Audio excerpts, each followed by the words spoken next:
Hello everyone, it is the Redmen Podcast. We are right smack dab in the middle of a break from the Reds, but we're not taking a break. We're going to be talking about some of the things going on around Liverpool Football Club. I'm Paul Machin. Chris Pajak is back in the studio, released from self-enforced home lockdown, back into the general population, and we're joined by Sam Walker and by Ella Smith for this one as well. There's a whole bunch of things we want to talk about today, least of all the Champions League draw, who's not gone on international duty, which I think is quite interesting. And then we want to talk about Chelsea's running. You know, we promised this last week, just give ourselves a little bit of a flavour of what's to come and what Liverpool's chances are of actually getting that top four place, and whether it is at all possible or it's a mad flight of fancy. But yeah, we're going to come to that in due time. We've got some kick-off questions to get us into it, get the ball rolling. And Hibs 1001 stalwart, Mr. Hibs of our Twitter. Does that mean there's 1,000 better Hibs than him? Well, not necessarily better, but faster. Certainly. You may as well just put slow Hibs. Yeah, I have this is my constant thing about people who have numbers at the end of names, just like, oh, so do you think close. That might be just how high you can count? What, you think he reached that and was satisfied? That'll do for today, lads. He's broken his own record. Always go break. Well, he broke his first record, like 999 the day before. He's like, no, I'm going to try again tomorrow. Right, that'll do me. Yeah, but by which point someone had already taken Hibs 1000 on Twitter, so we went to 1001. Thanks very much, Hibs, by the way, who's always in the comments. Good man. Not anymore. You have not anymore. God, alienated forever. You have to give one up, Chris Pajak, football or music? No comment. Oh. I don't, do I? Yeah. No, I don't. Why do I? It was you to tell me that I have to give it up. Mate, when you support Liverpool, music is synonymous with our club, though. You wouldn't be able to sing the anthem at the start of a match if you gave up one, would you there? Yeah. So I think that's a really trick question. Yeah. It'd just be like lockdown football forever. I mean, look, lads, if it was like, would you give up food or not give up food? It's like, there's no question there. It's the, like, you know what I mean? The reason why we've asked it is because it's tricky. I'm interested to get your takes on it. Chris Pajak. Lockdown football forever or music? Football forever or music forever? The whole sport. But football without singing, without fans singing and without chants and all that, like. It's a really hard question. I don't want to answer it. Yeah, you'd give up football. I don't know if you'd I be would. giving up your job to do it as well. That's a good point. Retired at 38, not bad. Not really retired. Not really retired. Self-retired. You're signing on, like, you know what I mean? It's not the same thing. Yeah. Oh, you're retired. It's how you frame things, Paul, though, isn't it? You know what I mean? Standing outside the job centre. I chose this life, so I technically retired. Retirement rate's gone up loads since the pandemic, hasn't it? Like, you know what I mean? Incredible. Unemployment, we call that. Sam Walker, you've got to give up footy or music. And this is a man, former DJ, Sam Walker. Yeah.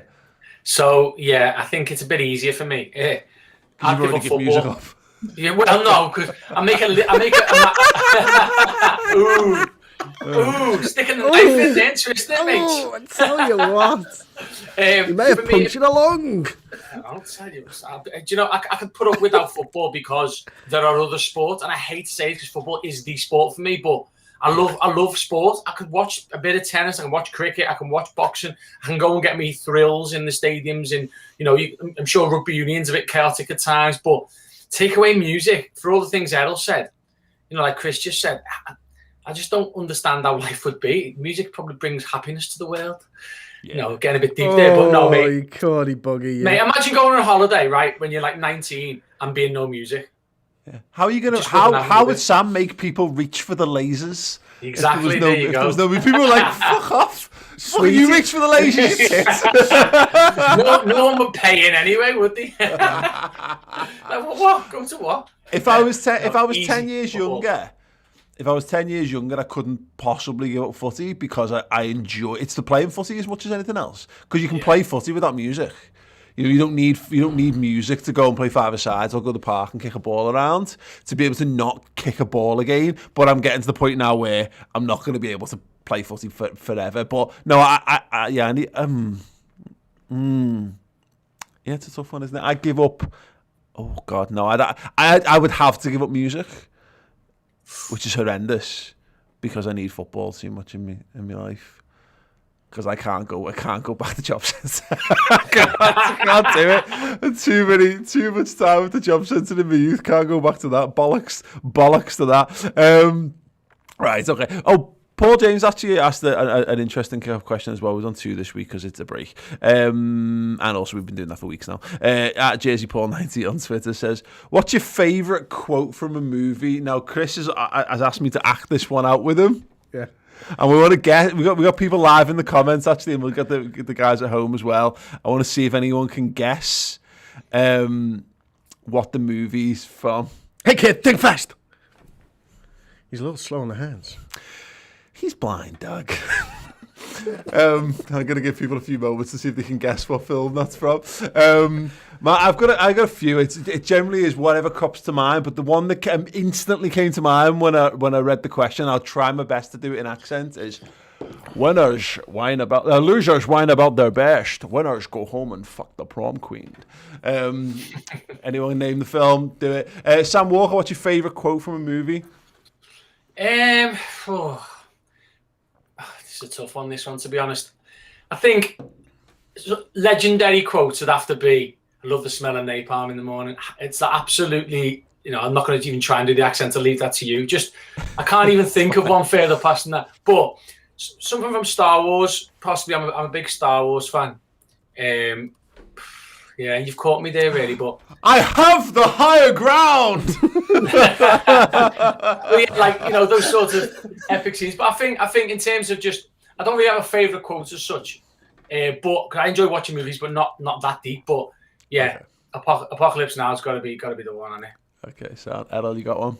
I'm awful with movie quotes. I'm not even gonna lie. Like, I love movies, but I can never really I know people that will always say little quotes and lines from movies and think, how the fuck do you remember them that well? That's me. But I'm just one of them. But you know what film I remember having great lines in? It was 300. I feel like they had some belter quotes in that. I just can't remember any off the top of my head. This is Sparta! They just put that line over and over again, didn't they? That was literally the whole film. I'm changing mine. Sparta, that's it. That's it. Johnny Butler kicking people into pits. Yeah, that was the whole film, I'm pretty sure. Yeah, definitely. That was a belter. Right, Sard. Okay, well, I'll let people have a few moments to guess what the movies were. Adam Wilson asks us a kick-off question with the super chat. Says, would you rather never win a trophy again or win every trophy one more time and all football ceases to exist? Oh, right, okay. As long as I get to keep music, I'm taking the trophy one more time and all football ceases to exist because... And you get to sing, one more time. Yeah, that's not why. But it's mainly because I'm thinking we're going to do it this season, and we will just finish the most successful English side ever. Yeah, and not this season, next season. Obviously, we're out on all the competitions this season. Yes, absolutely. Yeah. No, not quite. We'll talk about that in a second. Right, okay. Sub 41R. I hate sand. Don't know it. Anakin Skywalker. Yeah. I think if you're going to pick a Star Wars quote, the best Star Wars quote is, "Hello there." Yeah, it's a good one. Someone saying dodgeball. No, not dodgeball. It's close. The answer, Chris Pajak. Basketball. Trey Parker, Matt Stone.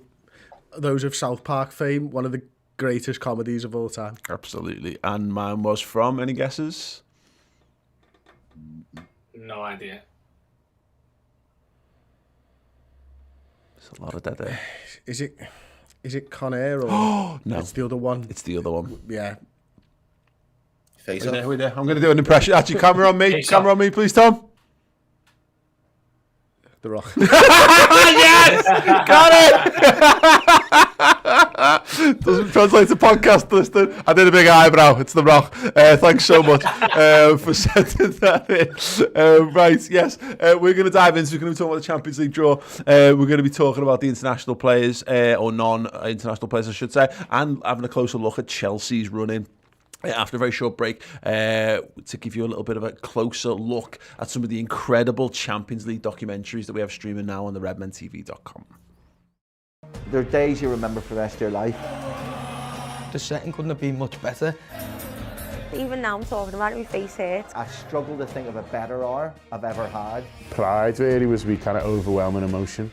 dream come true, 100%. Our city, what it's about, music, culture and football, that's about it. I felt like the luckiest lads in the world, you know what I mean? Like, what right have I got to be there doing that?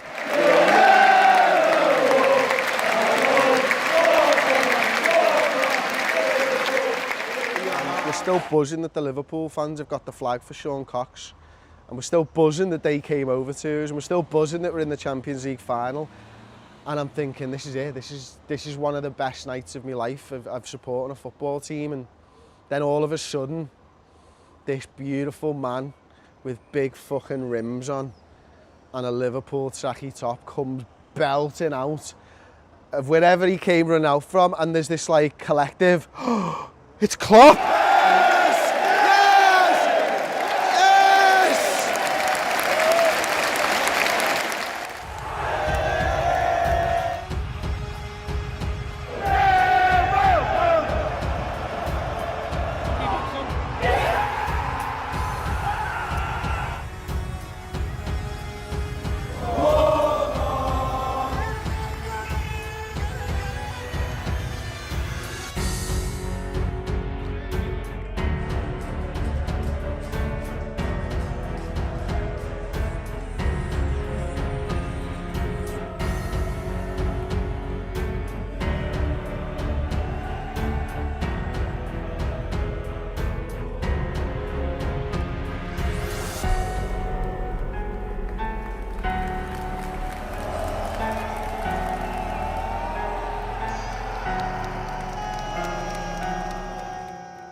Hey everyone, welcome back. So yeah, we've got a whole host of Champions League documentaries to keep you in the mood while we wait for Liverpool, Real Madrid. We've got ones that obviously chart the success leading to number 6. We've got an amazing one about the fan park itself in the lead up to the final, which are the greatest experiences of my life. And yeah, you get to see a lot of the footage that I took from the front of the stage there from behind the scenes, and then sitting down and speaking to the people who actually got to perform on the day, Jamie Webster et al. And then actually, because we can look back at it and look at it as how we charted the rise as well. The road to Kiev is a really interesting one to go back and see. Obviously, it doesn't end in the greatest way, but the ride was one of the best we'd ever had as Liverpool fans. So all those documentaries and a whole load more streaming right now on the RedmenTV.com. Sign up and get involved. We've also got an exclusive competition where you can win a signed Luis Suarez print if you join as a club legend over on there. More details at the end of the podcast.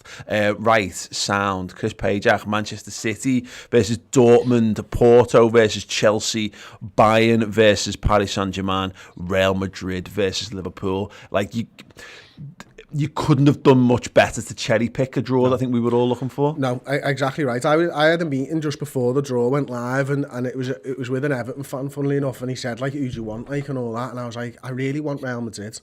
Because you've got that, like, I always want the easiest one. Yeah, but I actually you've wanted Porto every year since forever. Except this year, because I watched the Porto Juve game, and it felt like watching Liverpool struggle against teams this season. You know, the way that they defended and stuff like that. And I wasn't very much of the opinion that, you know, Liverpool can't beat them because of that. I think they can, but there is something to having that revenge feeling with Real Madrid if you're able to get it and all that type of stuff. Obviously the Salah and Ramos and everything else. But then it's not just the draw that we got, is it? You know, that's what we need to talk about now. It's the side of the draw that we got in, and, you know, harks back, obviously, people thinking about 2005 and potentially getting Chelsea in the semi-final. I'm not asked about that, really. You know, that will come if we get there. Mm-hmm. And if Chelsea win their game as well, to be honest with you. But, you know, I think that's going to be a struggle for them. That Porto side was really, really tough to break down against. Even they threw the kitchen sink, aren't they? They threw everybody forwards, and Porto defended brilliantly and still had a little bit of something there in the tank. So for me, look, the fact of the matter is we've avoided Bayern Munich, PSG and City till the final. Yep. That's the draw that I like. Yep. Out of anything else, that's what I would have wanted more than the team that Liverpool face. Yeah. It's just to get that opportunity to get to the final. If you can get to the final, anything can happen. Yeah, that's it. And just to clarify this, because I see a lot of people react to the words like that. That's not to say that Liverpool are walking their way to the final because there's draw by any stretch. But Sam, it's got what you want, I think, from a draw, particularly given Liverpool's current circumstances. I think Liverpool can beat any of them teams, if I'm being perfectly honest. But I think where we're at right now, we need to, as fans, need to see us get a few wins under our belts before we can start to get a true feeling of confidence back. Real Madrid represents the glamour of the Champions League, but also probably a team that are on a similar sort of level to us. For not man for man, but they're not quite the team that beat us in Kiev anymore. Yeah, and it's really interesting because I actually think every single matchup in the draw, you'd maybe argue City and Dortmund, but I think they're almost finally matched really well, almost like they've been plucked style for style to make a cracking game of football. And the Real Madrid game, I think this season, one of the things we've struggled, well, since January, shall we say, or since the 27th of December, the West Brom game, has been we've struggled to motivate ourselves to push on that extra bit, to dig in that bit more. We just looked a little bit off it, whereas I think getting Real Madrid and not getting Porto or Chelsea on our side will give us that little lift, that little extra sort of motivation. There'll be something in Salah that we probably haven't seen for a few weeks. There'll be something in Mane because he was there, Bobby. The lads who fell short and felt the pain of Karius throwing the ball in twice, they'll all have something to really prove. Real Madrid will also know what's coming. They'll also know they're playing a juggernaut of European football. They'll also be looking at this side of the draw going, we can win this Champions League this season. Let's not forget, Real Madrid will be happy with that draw. Yeah. Porto and Chelsea's are 50-50 for me as well. Chelsea don't score lots of goals, and Porto have just knocked out Juve and Ronaldo. So let's not write Porto off, by the way. It could be one of those mad years where you end up with like a PSG Porto final, honestly. Yeah, so I think Sam's called it spot on there. I think he's right. All four teams on our side of the draw will be looking at it exactly the way that we're looking at it. Real Madrid won't be taking us lightly, although I'm sure Marco would like that to be, to feel that's the case and what have you. And I'm sure there'll be plenty of Real Madrid fans who think that we're beatable, etc., etc. But we're selling ourselves a story. We're trying to spin out a narrative here, and for all the teams, they'll look at it and go, "Yeah, everyone wanted to avoid Bayern, and everyone wanted to avoid Man City, and to some extent probably wanted to avoid PSG." So yeah, exactly that. With four teams, all with an ambition there, which is true on both sides of the draw, of course. But you take my point on this: to be in the final without a doubt. Yeah, and you know what? I think the run over the last, since the turn of the year is, if at any time it's going to be playing our favour, it's got to be now, simply because teams like Real Madrid will definitely fancy themselves against us. My thing is, I've been wanting to draw Real since obviously Kiev, and just any opportunity when we've been at the peak of our powers to just get some revenge. It's a little bit unfortunate that we're not at the peak of our powers now, but anyone that's been watching them in Europe this season will know that they've struggled at times. So I genuinely think it will be good for us this year now to go back as underdogs. And we play better when we've got that little bit of an underdog tag on us. And as Sam was saying there, just the opportunity to kind of get that little added revenge and that little bit of a motivation factor for some of the lads. I think the other two teams in the tie as well, in terms of the styles, I think they're just going to, I think if I had to kind of guess how the game's going to pan out, I think ours is going to be very end-to-end, high octane. And I think Chelsea's and Porto's is going to be a little bit of, it's probably going to be a bit, I don't want to say boring, but I think it's got the potential to be a bit of a boring tie with a very close 1 or 2 goals scored each game, just because of their styles. Yeah, you can see that being a very Rafa Benitez tactical chess, like away goals or 1 goal win. One person who doesn't agree that it's a good draw, Chris, is American journalist Grant Weil, who we've met, we've interviewed. He's dead sound, but I don't know if anyone else has seen this. On Twitter. I typed the reply and deleted it about 6 times because I just couldn't be bothered getting into it because it's just such a ridiculous opinion that it needs nothing. His quote is, late to this, but a Champions League draw that would put Bayern and Man City, by far Europe's 2 best teams, against each other in the semi-finals, not the final, is a badly designed draw. Well, it's not designed, is it? That's the whole point. The fact of the matter is, listen, I actually respect him. I think he's a decent journalist, to be honest with you, and it doesn't matter where he's from. You can be a decent pundit and all that, regardless. He's got this one wrong for me. Because at what point do you decide that they're the best 2 sides? Yeah. In the competition? Is it when the group stage is finished? Because we were top of the league and we'd just gone through in our group. Yeah. And Man City were miles behind us in the league at that point. Is it at the end of last season when we finished 20 odd points ahead of Manchester City? Because we'd have been ahead of Manchester City in the pecking order there. Do you really want teams to be seeded going into the group stages, and how do you do that anyway? Because let's be honest, over the last few years, Manchester City have got quite easy draws in the group stages. Well, they are. So how do you then seed them just because they got 16 points or whatever against some no-mark sides that they beat? Yeah. Like, how do you seed them in competition? It's just impossible. How do you see them when you get to the knockouts? Because you're right. Because the competitions are seeded to a point, aren't they? Which is why you don't end up with City, Barcelona, PSG, and Bayern Munich in one. In one group.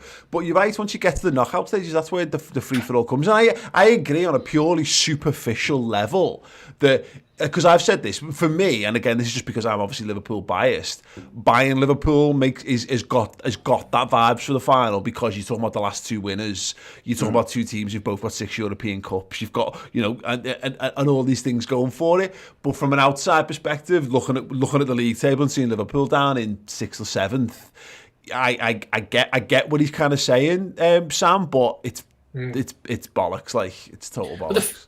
The mad thing is, though, is I know we're not here to talk about City, but City's team and Pep Guardiola's teams when he was at Bayern as well, they're designed to play in a boring way that just strangle teams that are nowhere near as good as them. They absolutely obliterate, even if they win 2-0, they destroy teams' morale who are just not as good as them.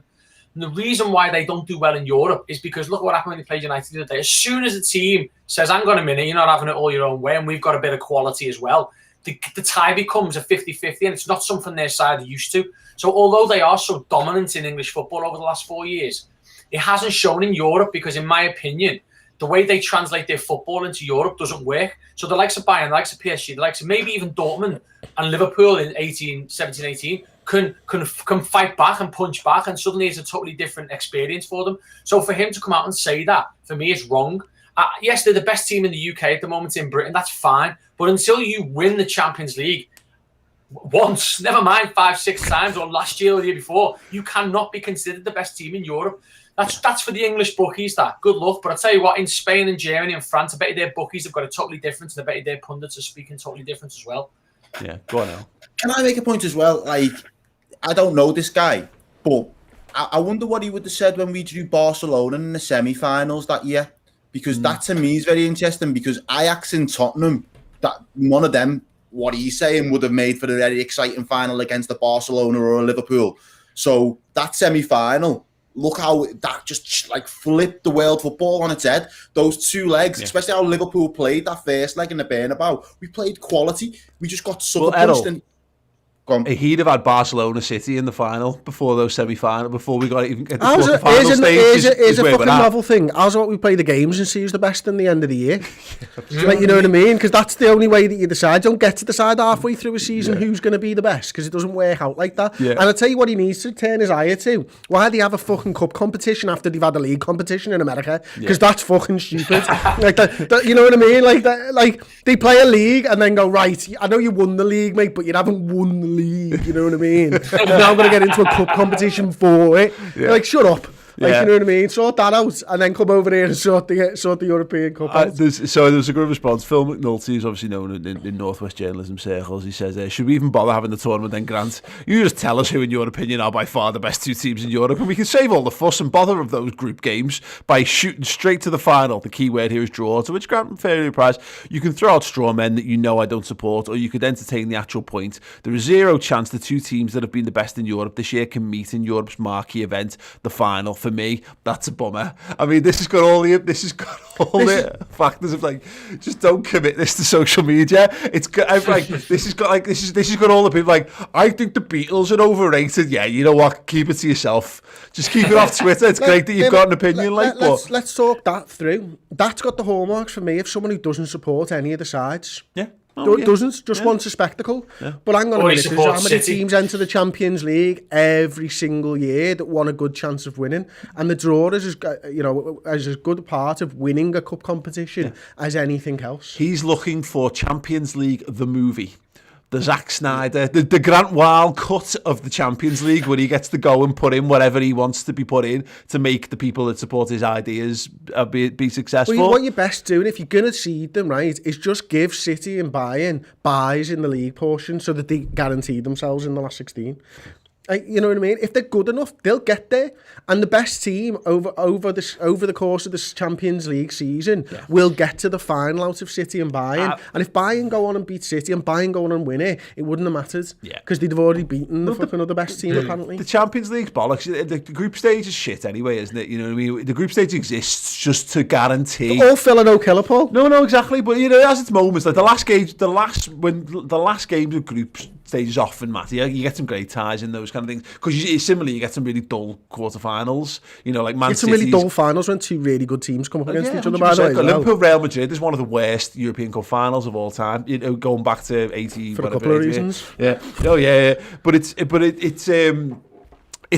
is one of those things. It's like the group stage is crap. I get it. Like I do. I get it. You know, having a showpiece spectacle, like a dream matchup. But that's all it is. It's a flight of fancy. It's 100% a point. Yeah, go on. It's a money making thing as well for them. Like the amount of eyes that are beyond those 4 games, respectively, in terms of just being like, all right, we'll just have City and Bayern play a final. City haven't got the fans to make it a spectacle and people to want to tune in. People want to sit and watch all the other games because that's like the build-up. That's like the, Is that a point, Errol, in the current climate, when you're not getting all that extra stuff around it? Does that add weight to his argument? Because you're right, who cares if Man City can't generate an atmosphere because they couldn't do it anyway?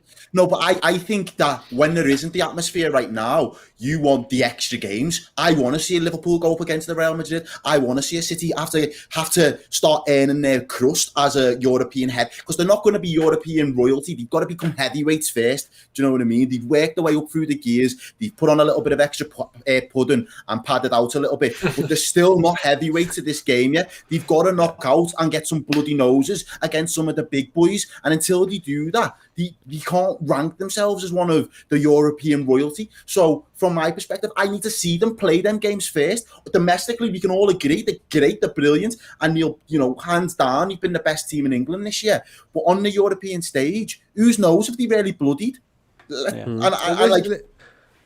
Go on. I mean, for me, right, that's the point. Whoever gets to the final out of City and Bayern and PSG, that'll be worth more. That'll be worth more because anything can happen in a one-legged game, but the better side generally goes through after the 2 legs, generally speaking. So if Bayern go through and knock City out, they're the better side. It's the quarterfinals. As I say, think about that. Think about that by Grant Wall's standard on this, as just to go back, rewind a point, is that there's no way that he picks Liverpool and Tottenham to be the Champions League final, and what that means is you can't have had the Liverpool-Barcelona tie, and you can't have had Spurs Man City go the way it did with all the drama of that, and then you can't have the Ajax Spurs where you had all the late drama in that game, and you've lost loads of these amazing footballing moments. Yeah. You watch that back and you make your DVD at the end of it if you actually win it, and that's the journey to the final. For us, when we beat Barcelona, it was always in Liverpool fans' mind, we can't lose this final now. Why? Yeah. For one reason, because Barcelona was our final. That Anfield game where we got 4 goals against them, to us, that was the final. We had geared ourselves up to say, you know what, it might not go our way in the league, but if we're going to go out in the Champions League, we're going to go out on our own terms, and we didn't, because we treated it like a final. And if you rob teams of that, you're not just robbing teams, you're robbing players, you're robbing managers. You might all think, oh, they actually would work out better, but does Jose Mourinho become a top manager if Porto gets sided? You know what I mean? Like, Porto don't go on and win the Champions League because there's an extra seeding in place, and then all of a sudden he doesn't come to England and do what he did in his career because of some random seeding thing at the final stages of the Champions League. No. Well, that's what I mean. This is where you're getting into the realms of like dream matchups, and the fact of the matter is, sounds like he wants a European Super League. Yeah, well, just go. You might get to watch that game. You might get to see it in a semi-final, City versus, and you getting to see that'll be great. But the point is, you might not. So, and because there's a world where one or both of those teams actually get knocked out in the quarterfinals, which completely invalidates his point. Because imagine that. Because imagine if the 2 teams that he's saying... But what would happen in this seeding thing, I'd guess, is like is one playing 2? Because they never do that. So is one playing 8, 2 playing 7?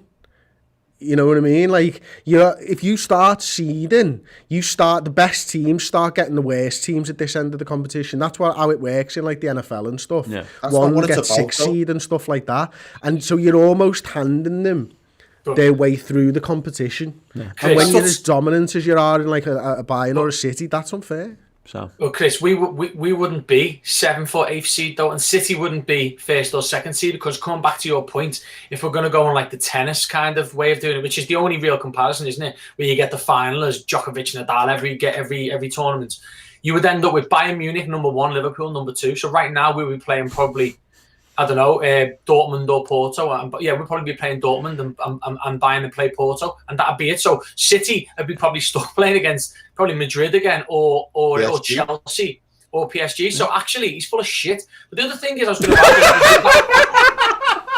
but it's true though, isn't it? His whole idea is bullshit, because you can't just say, right, from January the 1st, they're the best team. What happened? You're arbitrarily picking your seedings today, is the point. Yeah, exactly, yeah. So what happened in Istanbul, right? The opportunity for arguably the greatest 2 teams of that era of football to play each other in a final. Mourinho's Chelsea were unbelievable, and AC Milan were just a phenomenon.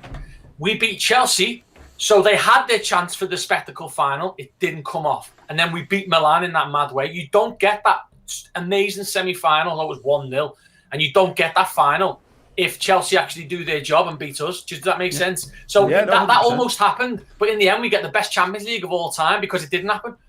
Yeah, exactly, and that's football, isn't it? That's the beauty. Exactly. That is the beauty of football, is that you end up it's like it's why we love Nat Phillips, because we started this season wanting Virgil van Dijk and Joe Gomez to be our centre-back, or Matip, whatever you take your pick, and we've ended up with a world where we could have this cult hero forever and ever and ever in Nat Phillips, who just crops up and comes in at a mad time, and that's actually worth more in some regards, because that's the magic of footy, is that you think you know what you want. It's like, give you a great example of this, it's like when after every major tournament finishes, someone tries to predict what your national team's going to look like at the next one. Yeah. So like, what's your next World Cup team? And you're never right, because it's 4 years, and like lads who you think are going to be worldies absolutely disappear, and lads come out of nowhere, and all this, and you end up with a completely different set of heroes than you could have predicted.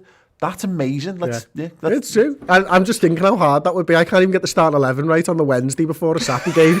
And people are trying to predict the England side for 4 years' time. Yeah, absolutely. But yeah, I'm pleased with the draw. I think we all are. And, Real Madrid represents a very good opportunity, I think, to have an exciting game of football and hopefully go through as well. We did a react show to this on the RedmenTV.com. So if you want 60 minutes or 45 minutes, whatever it was, talking specifically about the draw, then do head over there. It's an extra show over on the website. Did you do the super chat from? I'm just about to do it now. And Thuko Ndulov says, I wouldn't mind a Salah tackle on Ramos, lads. We would all understand. #7 in Istanbul. Yeah. I mean, look, this is the point. Just lastly on this, is that there's loads of these stories. I had a few people, I did a video on it over on my channel. People were saying, this revenge talk, you shouldn't be talking about revenge and blah blah blah blah, like us talking about it a bit like it's a problem. There's no way the footballers don't think about that. There's no way. But these are athletes, and they're driven by these things. You find fuel and fire. Any competitive person, and I've come to competitiveness late in life, but wanting to beat other people and being beaten is something, Chris, you could speak to this. You carry it around with you. Yeah. You carry shit around with you. You carry your defeats around with you, and then you fester on them, and then hopefully you use them to get a little bit more. Yeah, you fuel it. But what I think people are probably, for the most part, on the surface of social media, getting wrong is like this one, mate. With the greatest of respect, and Thuku, it's not a tackle. It's a goal for Salah. That's the revenge for Salah. It's scoring a goal or 2 goals and knocking him out, not injuring him. Yeah, that's because you could injure him and lose the game. I think it's about beating him. That's what competitiveness is. It's not revenge. This is not like taking eye for a fucking eye. Yeah, you know what I mean? It's not a fucking Liam Neeson movie. I don't want Salah to go I have a particular set of skills. No, he does. Fuck say that. My skills is not murder.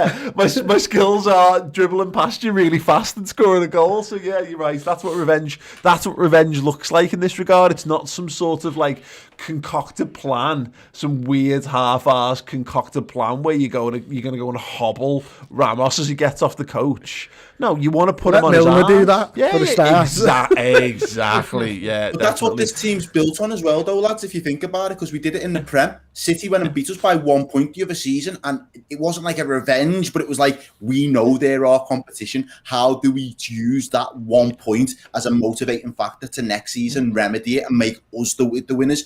And that's what this team's built on. So there's no doubt in my mind that they're thinking, yeah, rubbing their hands, thinking, yeah, Ramos, mate, can't wait to see you in the tunnel. Do you know what I mean? Just stare into his soul and just look at him and just be like, yeah, we're going to get this one.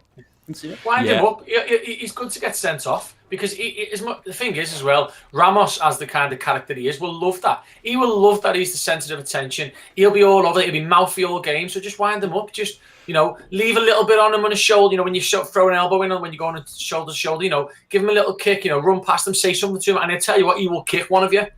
Can we just draw a line under the Ramos thing to some extent as well? And what I mean by this is, I know no one likes Ramos, and he became, because of the Salah thing and because of the spectacle and all that, and he ended up the pantomime villain of the whole piece.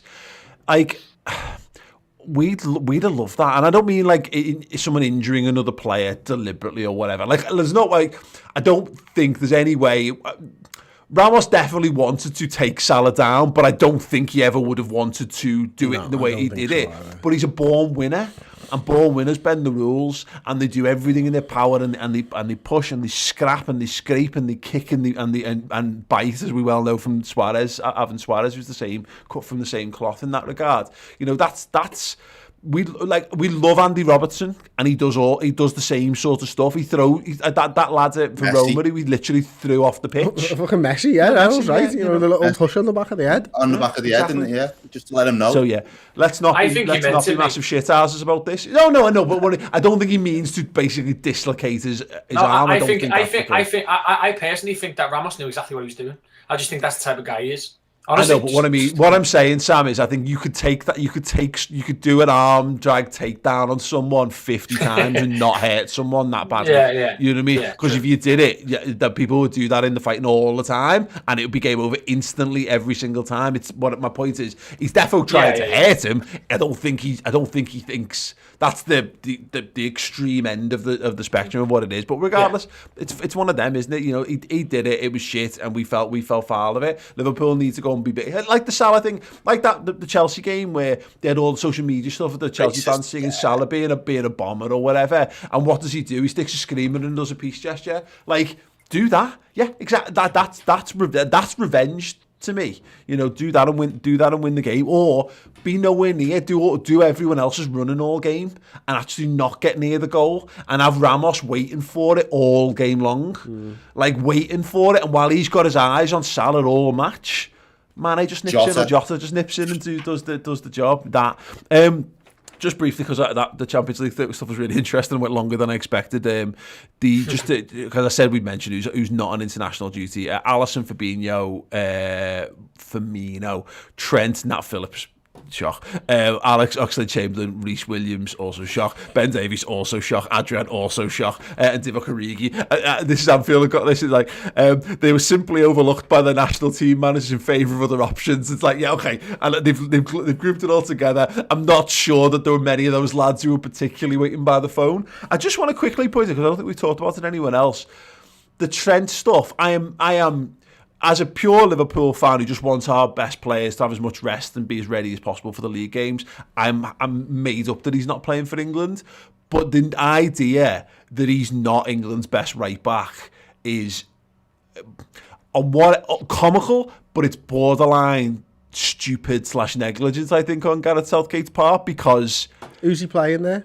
I think Trippier get called up. Yeah, Trippier, and then it wasn't... Who's the other one? Oh... Reece James. Yeah, James, that was it. Walker plays centre-half for England most of the time, doesn't he? So that's a bit of a different argument. But yeah, the point is, he's the best right back in world footy, and he's been, for like the last month and a half, I think he's been class. So this notion that he's not because he's not he's fallen below a level or whatever. I wonder whether he's just looking and go, oh, he's got less assists this season, so it mustn't be as good. It's got Steven Gerrard written all over it for me, Chris, where a player gets... A manager chooses to build his team around the wrong players instead of building his team around the best players. I don't know. I just think when you think about Gareth Southgate, do you think he's a good manager? I think he wears waistcoats very well. Right, so you don't think about how good a manager he is? No. And that's probably part of the problem, because good managers don't pick good players, or they don't pick the right players. Yeah. And I think that's where it comes down to with Gareth Southgate. I think, everybody knows we're not really fans of England and stuff like that. And I couldn't care less, really, if Trent goes to the Euros or whatever it is this summer. It's about him being a Liverpool player, and you know what? If Southgate doesn't care, sound, because I know that Trent Alexander-Arnold is going to use this to fuel himself in the league and in the Champions League for Liverpool between now and the end of the season. And I guarantee you, Trent Alexander-Arnold makes that squad and goes to the Euros right now. Yeah, interesting. 100%. Yeah, that's a good point. Very good point indeed. Okay, Sounds. We're going to move on to Chelsea then. Some interesting stuff. Lumen, we know that the Reds right now are 5 points behind them in the race for top 4, as it were. Sam, just overall feelings on this. The league table, we were saying like a week or so ago, don't take the league table in. It's actually been ongoing since then. I'd forgot that more footy was still to be played. West Ham have been dropping points, which is great. That 5th looks a little bit more attainable now. 5 points doesn't feel catastrophic a difference with the games we've got left to play. What's your feelings on it right now? I feel if we get to the last 4 games and we're within 1, 2, 3, maybe 4 points of top 4, we're in a great shout, because it's actually Chelsea are a funny team because they're not scoring loads of goals, very, very solid defensively. But I always feel with situations like this that it'll come to an end. They'll start conceding a few goals. But I actually think Leicester are potentially at more risk than Chelsea, because number one, they just got to an FA Cup semi-final in a very winnable game, and they've got their last 3 games are Man City, Tottenham and Chelsea. And they've got City coming up. And I actually think the way the fixture list falls, a couple of injuries already, they could literally just drop out of the top 4 rapidly. Chelsea are probably going to end up 3rd, possibly even 2nd if United don't kick on. Can we do it? Yeah, we can. It's on us. If we win 6 or 7 games, we will get top 4. I'll put me name to it now. But with us, the problem we've just been burned, haven't we? It's up to us. It's up to Liverpool to start winning football matches game after game. So we can do it. Will we? Well, it's another one, isn't it? Yeah, no, and that's the thing. I look at Liverpool's fixtures and what we've got to face. Obviously, you've got Arsenal when we come back from the international break, Villa between the Real Madrid games. Then it's Leeds, Newcastle, United, Southampton, West Brom, Burnley, Palace. I mean, obviously, Palace, we snotted Palace everywhere. But those teams, Palace, Burnley, West Brom, Southampton, Newcastle, and even Leeds to some extent, Chris, and United, these are all teams that they've given us trouble this season, and all in Palace's case, previous seasons. They're the kind of teams that we've really struggled against. And this is to the point made there. If we are to have hopes and ambitions, we've got to figure out how to actually win those games of football. They're all winnable games. Maybe not Old Trafford, but like we definitely owe them one in and amongst all this. On paper, you'd be looking at that run, and we'd have been looking at that running at the start of the season going, this is how we win the league. Whereas now I'm looking at it going, well, you know what, so we dropped points to, we beat Leeds, although it took a little bit of an effort. We drew with Newcastle. Did we lose to Man United? I forget now. True. We drew with Man United. We lost in the FA Cup, didn't we? Yeah, we lost to Southampton. We drew with West Brom. We lost to Burnley. And we battered Crystal Palace.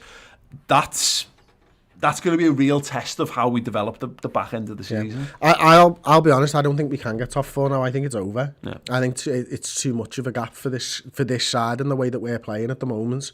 You know, and listen, I was sat here before we hit the top of the Premier League when Van Dijk went out saying we're going to win the league, we're going to win the league, we're going to win the league. I haven't seen anything that suggests that we can close a gap on the teams that are ahead of us anymore. I just haven't seen it. Yeah. And that pains me to say. But does anyone really think that we're a better side right now than Chelsea? Have we got better options going into the last 10 games of the season than Chelsea? I think we got lads that we can bring off the bench who are in better form than Chelsea. He's not really asking a question of you there, Sam. Sorry. Go on. But I think it might not come down to that though, Chris. If it goes to one game, so if Chelsea get beat by Man City and we go within 2 points off them, for instance, right? Let's put it like that. Anything can happen then, and that's where I think once it goes to one game, anything can happen. And that, but we've got to get. I agree with you to the point where we've got to get it to one game, and that's the problem. Yeah. That's the point. That's the spot My thing on point. It's not just Chelsea though. It's not. It's West Ham. It's Tottenham Hotspur. It's Everton Football Club. We're relying on all of them messing up, and we've got to be almost perfect. Yeah. That's where I think it's a struggle for us. Yeah. The only reason I'm slightly different to both Sam and Chris there, I'm treating this international break where a lot of players are still at home essentially.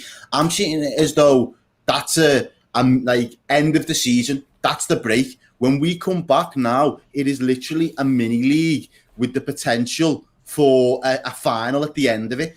And I hope Klopp uses that kind of mentality to motivate the lads to be like, what's come before, we can't do fuck all about now. But what we can do is how we finish the season in terms of getting to a Champions League final and getting into top four. If we can start using those little things as motivating factors, hopefully it just especially with the fresh legs coming back as well, in terms of that break time and then fresh lads coming back from injury. And when you look at it like that, I think we're more than capable of being able to get it. I don't know how many points is left. How many games was that then, Paul? Was there 7 or 8 left? There's 8. We've got 9 games. Sorry, so there's still 27 points for us up for grabs. If we can get close to 24 to 25 points in that space of time, why mathematically? Because that's how Klopp's done it year on year. Oh, exactly. Yeah. Like, why mathematically would we not be in the mix for that? I think the point that Chris is making, and I which I agree with, is that we're looking ahead and going, we're imagining a Liverpool that's capable of winning those amount of games, but there's no evidence to suggest that Liverpool can put 5 wins back to back on the board. Right now, that's what I'm looking at and saying. Look, I'm looking at the last 3 months and going, this side, the one that's averaged 1 point something points per game, ain't going to average 2.88 points a game. Which is what Errol's sort of asking for. Yeah. Like, that's better points than what we did at the end of last season. Yeah. But can I ask you this question then? Yeah, and can I ask you this question as well then? So, right before our form went on a nosedive, would you have said there's been the evidence to suggest it's going to go to the scale that it went down to? Because you probably would have said, we'll probably plateau a little bit, but we won't go to the depths that we went to. So it's not too impossible to say the flip can happen the other end. And as Sam was saying there... Exactly. But the difference is, Errol, that there was reasons for that. And the injuries and the moving of the midfielders and everything else. Well, that's why I don't think that has flip reversed yet. I don't think we've got the players back who are as good as the players that got us to league champions. Not saying like, it's league champions. That, Nat Phillips and Ozan Kabak are playing well at centre-back, and they are. But that doesn't mean that they're suddenly as good as Gomez and Van Dijk and the team's as good. No, we can find more ways to win, I think, with them at the back.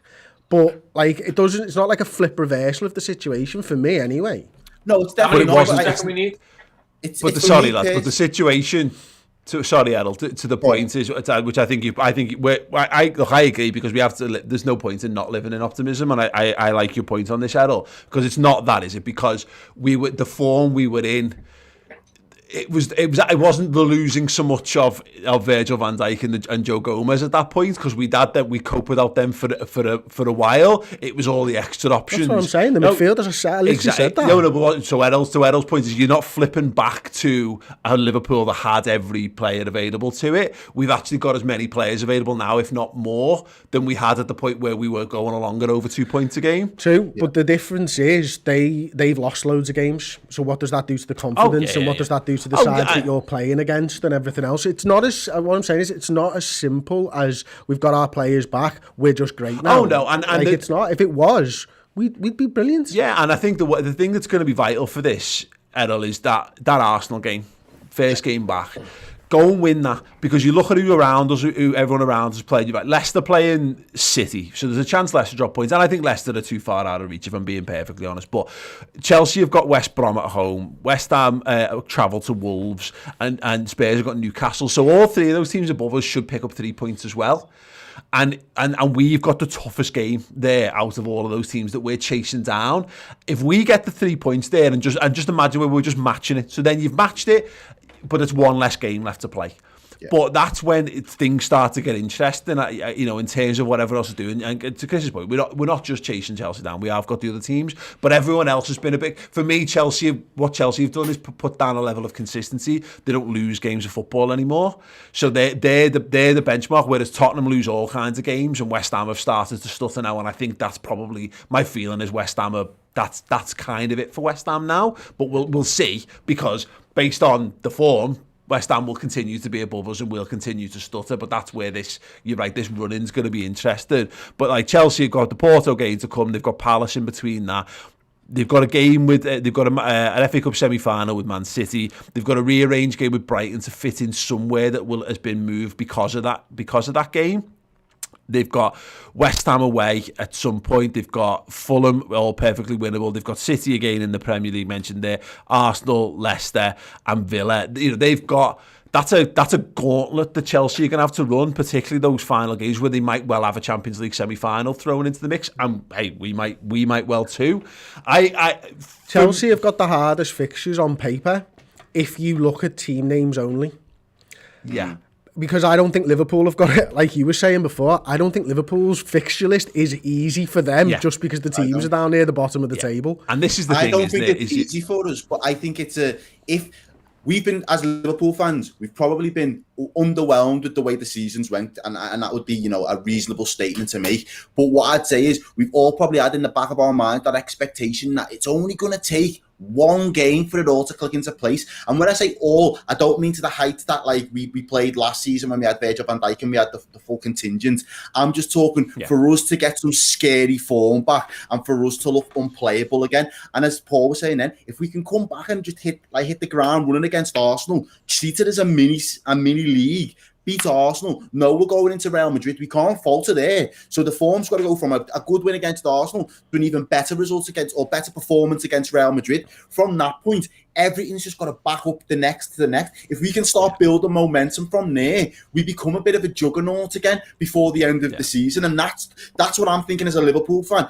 We can't go a whole season without getting free-flowing end-to-end rock and roll footy from a Jurgen Klopp side. It's unheard of. We've not seen it once, so I wouldn't expect it to happen this year. That's just my take. Yeah, that's it. I agree. I think what and this is the point, is that I think for people on Chris's other side of the fence, you just need to see us win a couple of games. Yeah, that's and it. It's easy to change right now, I'm looking at the form table, and ours is the worst out of all the teams around us still. We've lost 3 of the last 5 games still. You know what I mean? We've not put down. When was the last time we put back-to-back wins in the Premier League down, by the way? Does anyone know? Yeah. West Ham and Spurs, January. December. 2 months ago. You know what I mean? That's not great, is it? So, and listen, I agree, Errol. I think Liverpool can spark themselves into life. The other big concern for me, though, right now is... The point, on that, is that you're right, league form, and this is where Liverpool challenges, because the last time we put back-to-back wins together was last week. So that's what you've got. To Errol's sort of stance is that for the motivation team, they've got to look at that and go, we feel we've turned the corner here, but they've got to go. They have to go and step up and prove that, don't they? But listen, when we're coming against teams in the Premier League, they're not asked about our European form. They're asked about how we're doing in the league table. It doesn't make a blind bit of difference. That's for us to take our European form into it. But don't tell me, honestly, that you've not seen a side switch off to the league when they're close to a European final. And we've seen it ourselves under Jurgen Klopp when it got to the Europa League final. Like, the focus shifts. And we talked to Jamie Carragher a few years ago about that 2009 season and starting the next season and what that does for the players. And when they know that they can't actually achieve their goals in the Premier League and stuff like that, these are all things that take into consideration. Of course, Errol's right. Liverpool can do it. Sam's right. Liverpool can do it because the points are, it's not that much, but all I'm saying is from what I've seen, I can't see how we change that massively without quickly doing what Errol's saying. Like, if we do what Errol's saying, we'll do it. But I'm just looking at the evidence and going, there's nothing there to suggest. The only bright spark for me is Jota. Jota can be that difference maker to this Liverpool side, because he's the lad that we haven't got, the lad that can go and score goals and spark us into life there, and he has kind of done that. And Fabinho. In midfield. Yeah, that was the point I was going to make. Go on, Sam, sorry. I was just going to say, you know what, Chris, you've nailed it there. And I think there's two things I want to say. Number one is, if we get past Real Madrid, everything will go in the Champions League, and so it should. And also, let's be honest, why are people so obsessive about next year's Champions League when you've still got this year's to play for? Like, it's so bizarre how the world. No, but you know why? Do you know why? Money. Yeah. This, Do you know why that as is? fans, like, we want to win it this year. No, but the reason why is because people don't think we can win it this year. So people think if we're not good enough to get into the Champions League by the league places, we're not good enough to win the competition, which is bollocks. Because you can, because you don't. Because I've said this before, you can draw your next 4 games in the Champions League and get to the final. You could draw the final and win on pens. Exactly, You know what exactly. I mean? You could draw 5 games of football and be crowned as European champions. Whereas if you draw 5 of your next 9 Premier League games, you're not going to get in the top 4, and that's the way of that. But yeah, look, this is the thing, and it's all on the next few games for me, because I agree. I think we've sat here and had these conversations plenty of times. We go, yeah, use this as a motivating tool to kick on. And all the seasons where we've just fallen short of our objectives, the seasons where we haven't found consistency in the league, and we've often been distracted by a cup run or whatever. We've put our eggs into Kenny Dalglish putting them into the FA Cup basket, Klopp putting them into the Europa League, because we've seen this happen time and time again. Rafa doing it for Istanbul. You know, it does. I don't think this squad is constructed that way. I think we've got. Yes, we're still a little short, and this will depend upon fitness. But if you can get Jordan Henderson back at some point, you know, in the next few weeks, and you can hopefully maintain a general level of fitness where a guy can drop out for a week, but it's only 1 game, and he's back for midweek or he's back for the weekend, we should have a combination of quality, and because I don't think Klopp. I think we've got enough, just about enough quality, I think, to rotate around. But that's just because I'm a glass half full loser. He's the best in every situation. But I think the point is, to Chris's point, it's not like you want your reality to be the reality. Yeah. It's just that you set yourself up for disappointment if you're expecting Liverpool to go and win the next 9 Premier League games. And I've seen people saying, if we win our 9, then we will do this. We're not going to win. Liverpool are not going to win their last 9 games of the season. You can barely score goals. Exactly. You know, and we might well have turned the corner. It might be going. It's possible. Is the point? Liverpool just need to stop losing games, and we just need to do what Chelsea have been doing. Stop getting beat, and then, if you manage to pick up a few wins, you might just find yourself, as Sam says, and as Errol's kind of saying, in a situation where a couple of games left in the season. The last game of the season, if we're in a straight shootout where you've just got to win your last game of the season, then that boss, you've got to try and make the Premier League a cup competition now, which is, I think, was Errol's point. And if we can do that, then great, because I don't think we need to win all 9 to finish in the top 4, because I think Chelsea will drop points, and I think West Ham will drop points, and I think Spurs will drop points, and Everton will definitely drop points. We just need to make sure that we pick up more than they do. I mean, again, looking at the form, you look at the league. You're right, the league form is a bit crap. But let me just get it up before me here. Like, Chelsea have only won 2 games in the last 5. 3 of they've drawn 3, but they've drawn 3 that we've lost, and that's your difference makers. If we start turning those defeats into draws, and look, that means Chelsea will still stay ahead of us, because if they maintain that form. But as we say, there's no reason to suggest that Chelsea don't lose a game because their focus goes on X, Y, and Z. Or one thing on the Chelsea thing, it's such a Chelsea season. Like, they have got everything to play for this season. They've got an FA Cup to play for. They've got a Champions League to play for. And they've got, okay, not the league, but top 4 to play for. They've done this so many times. They've got fucking Di Matteo. But Rafa, yeah, you know, where they just sack off the guy who's got noble ambitions for building something, parachute someone in to bring back in, you know, to make them solid. Or normally it was like bring back the old guard for one more hurrah. And so, yeah, I mean, if I was a Chelsea fan, look at this, this story looks really exciting for them. So, like, bear that in mind when you're thinking about Liverpool's story, is that it comes into contact with a well tried and tested Chelsea story of changing your manager and lifting silverware at the end of the campaign. Hopefully, it's just the FA Cup and they focus on that. what we all want is Arsenal to win the Europa League, us to win the Champions League, and Everton to finish fourth. Or even Chelsea. That'd be even just as funny.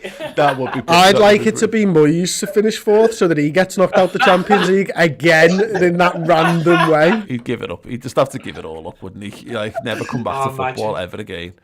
Right, sound. Guys, thank you so much for joining us on the podcast this week. That's been absolutely phenomenal. Thank you to everyone who was live in the comments on YouTube for it while we were doing it. And thank you so much to the guys who sent the super chats in.